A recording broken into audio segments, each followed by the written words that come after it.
نجيكم لا تجونا يا حبايب اعذرونا، مش بخاطر نفهمونا والسبب فيروس كورونا.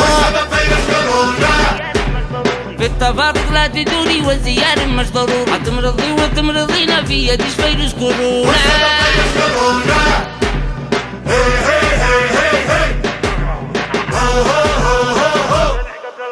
من عزايم او زياره نمتنع قبل الخساره، قبل ما الاعراض تجينا ينتقل فيروس كورونا.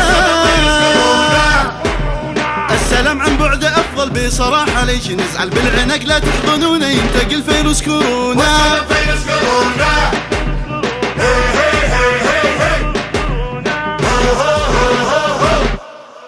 الصراحة ما تغثي بس بعض الناس مرة في الانقلب علينا هو بيتحاشى الكورونا والسبب فيروس كورونا. التواصل بالهواتف طالما الفيروس عاصف، في الموبايل طمنونا والسبب فيروس كورونا.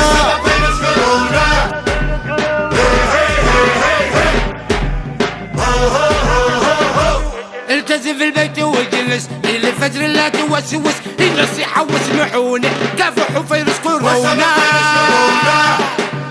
بالوقاية والنظافة والتباعد في المسافة، والرجال لا تسحبونا والسبب فيروس كورونا.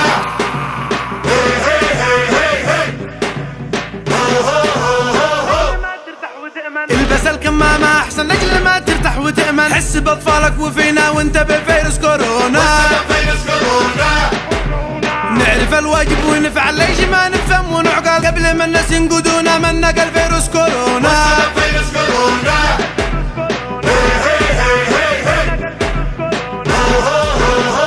واصحاب البيوت يخرجوا القمامة في وقتها، والسبب فيروس كورونا.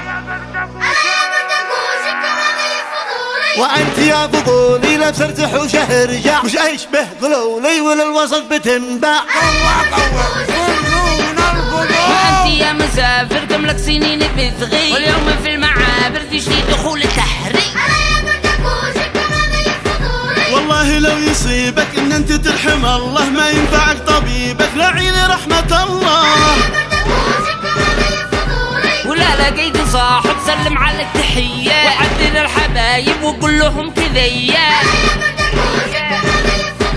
فيروس ما يصافط ولا بيعرف احد، والحل في التباعد ولا تعانق احد. خليك شخص معقول وانزل جنان واسمع، كم شخص مات مقتول، فيروس خطير يا دواء. قلنا لك قر في البيت وبرد من السماجة، واحذر فيروس كورونا ما حد لقي علاجه.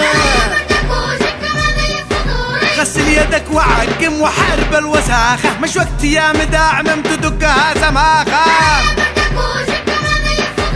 قولوا له كل عاقل في حالة يبلغ، يفعل بلاغ عاجل لبس الغريب يراوغ. اجلس مع عيالك في البيت وخلي قلبك، واحكي